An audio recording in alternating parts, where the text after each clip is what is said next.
Welcome to this breakout session.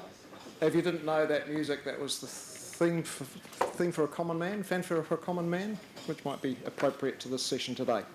A special welcome to our panellists. We have Minnie Baragwanath from the B Institute, Alex Cutler, who's the Chief Executive of the Green Building Council, and Tim Howe, a partner in Ocean Partners. And I'll introduce each of them shortly on their take on the opportunities and frustrations around the redevelopment of Christchurch's CBD. Can I note to you that we are keeping our speeches short, so we're going to expect and require, and if necessary demand, you to come back with plenty of questions once we've finished our spiels. My background, in a past life I was MP for this electorate of Christchurch Central. And in 1 year I had 3 electorate offices. One of them was about 200 metres away in Hereford Street, on a block where the only thing still erect is a ladies' massage parlour.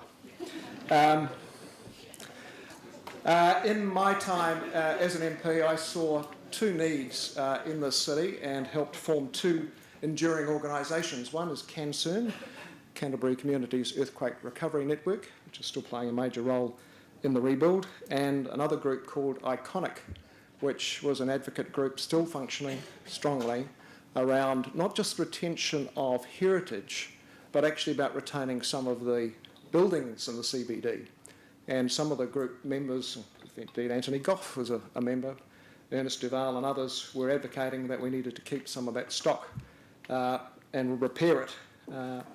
So we have an enduring CBD, and it may be part of the equation that we're discussing today. For my sins, I now live 15 kilometres out of Blenheim on a small vineyard. Harvest day is tomorrow. And I get paid once a year in vineyard work. But in my commercial life, I'm active in a number of things, including trying to connect the regions into the rebuild. And we've heard from Leanne onwards this morning about the importance of connecting to other communities to help with that rebuild. But frankly, I have to say, from the distance of headlines, I'm a former newspaper editor, there are some worrying trends emerging, as reflected by some headlines. And I think we might just pop up a few of these now. You're familiar, if you're a good press reader, these kind of headlines. These are all from this month. A major feature in the press about a fortnight ago. Sorry, I missed the word in my scanning. Stories about the council's efforts now to consider putting some restraints on building outside the CBD. I talked about the importance of linking the regions in, some of the challenges that are being faced, and indeed, some of the question marks that are emerging for regional players about where is the rebuild in terms of the CBD, because a lot of the external activity is focused on the CBD rebuild.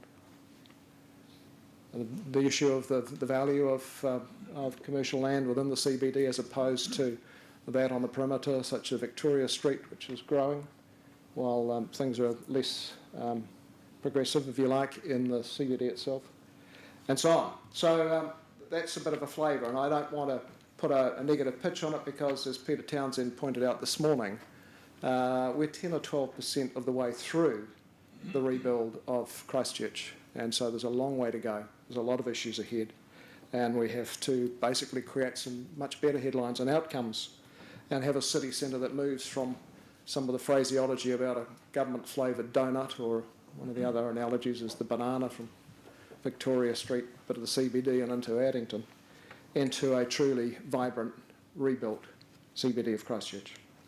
So helping us address some of those issues this morning are our panellists, and let's start with Tim Howe. And Tim had featured in some of that commentary and that feature a fortnight ago in the press, commenting about some of the frustrations with the CBD development, and hopefully, Tim, some of the ways forward.